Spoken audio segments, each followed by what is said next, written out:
Bismillahirrahmanirrahim. Assalamualaikum warahmatullahi wabarakatuh. Alhamdulillah, hari ini kita akan belajar yaitu IPA ya, atau sains. Pada pertemuan kali ini, insya Allah kita akan membahas pelajaran 2 tentang pertumbuhan dan perkembangan makhluk hidup. Ya, tentang pertumbuhan dan perkembangan makhluk hidup. Oke, dimulai dengan makhluk hidup yang pertama adalah manusia ya. Sebelum dimulai jangan lupa kalian berdoa terlebih dahulu ya. Rabbi zidni ilman warzuqni fahman. Oke, anak-anak. Pertumbuhan dan perkembangan manusia. Kalian bisa sampai sebesar ini tentunya sebelumnya sudah mengalami masa dalam kandungan ya, sampai dilahirkan dan sampai tumbuh besar.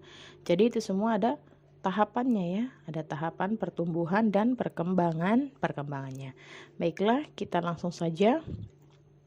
Pertumbuhan dan perkembangan manusia sebelum lahir.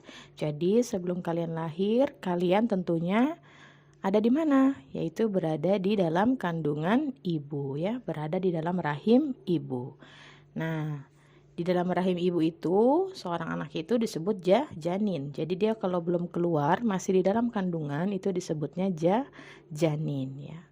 Nah, janin ini, calon dede bayi ini, untuk tumbuh dan berkembang, dia membutuhkan makanan yang bergizi sama oksigen ya. Makanan yang bergizi dan oksigen. Dari mana? Janin ini memperoleh makanan dan oksigen tentunya dari plasenta ya, plasenta yang berasal dari ibu. Plasenta itu apa sih, Bu? Tali pusat ya, berasal dari tali pusat yang terhubung oleh ibu. Gitu. Jadi tali pusat ini menghubungkan janin dengan dinding rahim ibu. Dengan adanya plasenta, maka janin itu bisa mendapatkan makanan dan oksigen. Jadi gitu ya. Pertumbuhan dan perkembangan manusia sebelum lahir itu berada di dalam kandungan kurang lebih 9 bulan. Itu 9 bulan.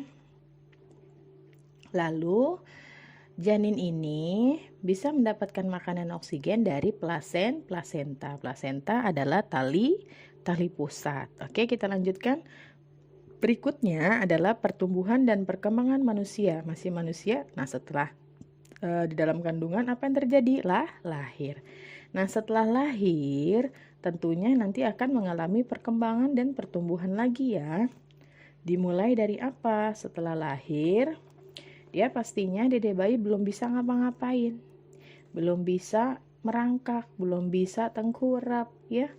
Nah, disitulah nanti mengalami pertumbuhan dan perkembangan. Yang tadinya hanya bisa tiduran, lalu berbaring, tengkurap. Dari tengkurap dia bisa merangkak, dari merangkak belajar untuk berjalan. Itu ya, itu perkembangannya seperti itu. Pertumbuhannya gimana, Bu? Yang tadinya beratnya cuma berapa kilo terus bertambah. Yang tadinya panjangnya cuma berapa senti terus bertambah. Itu pertumbuhannya ya. Sedangkan perkembangannya tadi kemampuannya bertambah. Yang tadinya cuma bisa nangis aja, tidak bisa jalan kemana-mana ya kan, lalu bisa tengkurap, lalu bisa merangkak dan berjalan. Itu perkembangannya setelah lahir ya, manusia setelah lahir. Nah, setelah sudah mulai bisa berjalan, itu masuklah masa yang namanya balita. Masa balita ini, dia bayi di bawah 5 tahun ini, itu dia mulai mengalami perkembangan fisik, tinggi badannya, gitu ya. Itu mulai mengalami perkembangan. Yang tadi Ibu katakan, dia mulai belajar tengkurap, terus dia duduk, merangkak, berdiri ya, hingga bisa berjalan. Biasanya pada usia 1 tahun ya. Bisa berjalan pada usia 1 tahun. Atau ada yang lebih, Bu? Iya, bisa juga lebih dari 1 tahun. Dimulai dari usia 1 tahun ya, mulai bisa berjalan. Perkembangannya bagaimana? Dari segi berbicaranya, komunikasinya. Nah, masa balita ini seperti tertawa, berteriak ya, sampai berbicara itu sudah mengalami perkembangan. Selanjutnya dari balita, tahapan berikutnya adalah kanak-kanak. Masa kanak-kanak ini usianya berapa ya? Yaitu dari 6 sampai 10 tahun ya, itu kanak-kanak. Jadi dari balita, anak-anak, lalu remaja, baru masuk remaja. Remaja usia 11 sampai 18 ya. Jadi remaja itu 11 sampai 18 tahun. Nah, kalau kalian berada di masa yang mana ya? Nah, kelas 3 ini biasanya rentang usianya ada yang sudah 8 tahun, ada yang 9 tahun ya. Nah, berarti masuknya masih anak-anak ya. Selanjutnya, setelah remaja apalagi tahapannya, yaitu dewasa. Dewasa ini usianya adalah 19 hingga 50 tahun. Nah, di saat usia 19 hingga 50 tahun ini biasanya sudah memiliki tanggung jawab ya. Dan berikutnya adalah masa manula. Manula itu apa, Bu? Kepanjangannya adalah masa usia lanjut. Manula, maknya masa, usia lanjut, U-nya ya, La-nya lanjut. Masa usia lanjut ya. Lalu kapan rentang usianya dikatakan manula? Itu kalau sudah lebih dari 50 tahun maka bisa dikatakan manula. Kalau lebih dari 50 tahun ya. Nah, pada saat ini dengan usia yang lebih dari 50 tahun tentunya fungsi-fungsi organ tubuhnya pun juga mulai menurun. Dimulai dari misalkan matanya mulai kurang jelas dalam melihat, telinganya mulai kurang jelas mendengar, terus daya tahan tubuhnya udah berkurang ya, berbeda dengan masa sebelum 50 tahun. Tubuhnya pun juga cepat lelah. Jadi udah masuk manula itu kalau sudah lebih dari 50 tahun gitu ya. Jadi tahapannya setelah lahir itu tadi ada balita, setelah balita ada anak-anak, lalu baru remaja, dewasa dan manula ya. Itu tahapan perkembangan manusia. Lalu berikutnya apa saja sih faktor-faktor yang mempengaruhi pertumbuhan dan perkembangan? Siapa yang tahu? Betul sekali. Yang pertama adalah makanan, Bu. Oke, yang pertama kalau di ibu adalah yaitu faktor keturunan. Atau keturunan ini bisa disebut dengan gen. Ya, keturunan itu gen, faktor gen. Jadi kalau sering dengar faktor gen itu artinya adalah faktor keturunan dari orang tua. Gen itu biasanya diturunkan dari orang tua, misalkan sifatnya atau ciri-ciri fisiknya biasanya mirip dengan orang tua. Apakah bentuk wajahnya mirip dengan orang tua atau rambutnya ya, hidungnya. Jadi itu yang termasuk kategori faktor gen ya, keturunan. Itu bisa mempengaruhi pertumbuhan dan perkembangannya ya. Oke, kita lanjutkan. Berikutnya yang mempengaruhinya adalah makanan. Nutrisinya ya, bergizi atau tidak. Kenapa, Bu? Biasanya manusia atau orang ya yang biasanya makannya sehat, tubuhnya pun juga sehat. Insya Allah ya. Dengan izin Allah, tubuhnya pun juga sehat, sehingga membuat pertumbuhan dan perkembangannya berjalan dengan baik. Makanan yang sehat itu seperti apa, Bu? Yaitu makanan sehat, gimana?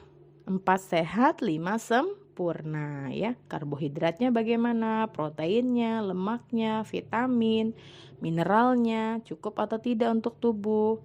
Kekurangan air pun, kekurangan mineral, kekurangan vitamin, pasti salah satu di antaranya ada yang kurang. Biasanya kita akan mengalami adanya sakit ya, atau kita bisa cepat sakit. Kalau kalian bilang cepat sakit, Bu, iya, daya tahan tubuhnya menjadi lemah. Karena di antara makanan tersebut ada yang kita kurangi. Apakah kita tidak makan protein atau kita tidak makan karbohidratnya gitu ya. Jadi salah satu di antaranya, kalau banyak yang kita tinggalkan atau kurang sehat, biasanya kalau enggak sekarang sakitnya nanti akan berasa lama-kelamaan akan mulai terasa sakit ya. Kita lanjutkan. Berikutnya adalah olahraga. Olahraga juga termasuk mempengaruhi pertumbuhan dan perkembangan manusia. Dengan olahraga tentunya kita menjadi lebih sehat, menjadi lebih segar pikirannya ya. Orang yang kurang olahraga biasanya tubuhnya juga kurang sehat ya. Karena kurang bergerak. Maka dari itu, itulah fungsi dari olahraga dalam menyehatkan tubuh menjadi sehat, karena peredaran darah menjadi lancar juga ya, pikiran pun menjadi segar. Dan faktor berikutnya adalah istirahat ya, bisa mempengaruhi pertumbuhan dan perkembangan manusia. Istirahat juga harus cukup, karena dengan istirahat tubuh kita juga menjadi lebih segar. Setelah bangun menjadi lebih segar, terus mengembalikan fungsi-fungsi otaknya juga menjadi lebih segar. Terus istirahatnya berapa lama ya, Bu? Nah, untuk seusia kalian 7 sampai 12 tahun, itu waktu tidurnya biasanya 10 sampai 11 jam. 10 sampai 11 jam. Apakah 11 jam untuk malam? Bukan. Jadi dibagi. Tidur siang 2 jam, tidur malam biasanya sekitar 8 sampai 9 jam. Maka dari itu, makanya ketika Ibu bertemu atau berkomunikasi lewat Zoom dengan kalian, Ibu selalu mengatakan tidurnya jangan telat. Karena apa? Istirahat pun juga bisa mempengaruhi pertumbuhan otak kalian, ya. Orang yang kurang istirahat, anak-anak yang kurang istirahat, nanti pertumbuhan otaknya juga terhambat gitu ya. Jadi, pastikan kalian tidurnya cukup dan nyenyak ya. Jangan sampai tidurnya larut malam. Jadi itu salah satu gaya hidup yang kurang sehat. Oke, kita lanjutkan. Selanjutnya, faktor yang mempengaruhi pertumbuhan dan perkembangan adalah rekreasi. Rekreasi ini penting juga untuk menyegarkan kembali pikiran kita, tubuh kita menjadi lebih rileks, menjadi lebih segar gitu ya.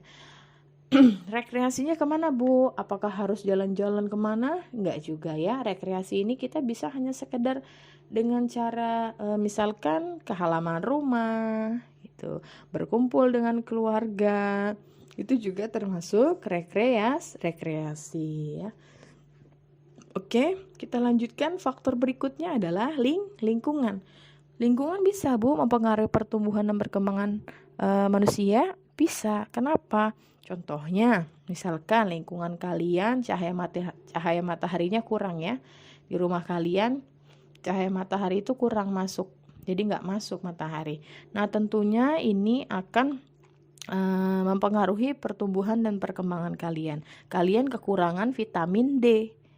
Ya, ketika cahaya rumahnya tidak mendapatkan sinar matahari, sirkulasinya nggak ada, lembab, itu juga bisa menjadikan isi di rumah tersebut, manusia yang ada di situ akan menjadi mudah sakit. Maka dari itu dikatakan lingkungan juga bisa mempengaruhi pertumbuhan dan perkembangan anak. Karena lingkungan tempat tinggal yang tidak cukup mendapatkan matahari itu membuat apa? Pertumbuhan tulang. Tulang itu kan vitamin D ya. Tadi Ibu katakan vitamin D-nya itu kan baik untuk tulang. Kalau tidak mendapatkan cahaya matahari, maka kita kekurangan vitamin D. Ataupun rumahnya yang lembab, lingkungan yang lembab tadi bisa menjadikan kita mudah sakit. Oke? Itulah tadi pertumbuhan dan perkembangan manusia serta faktor yang mempengaruhinya. Kita cukupkan dulu materi kita hari ini. Kita tutup dengan doa kafaratul majlis. Subhanaka Allahumma wa bihamdika asyhadu an la ilaha illa anta astaghfiruka wa atubu ilaik. Wassalamualaikum warahmatullahi wabarakatuh.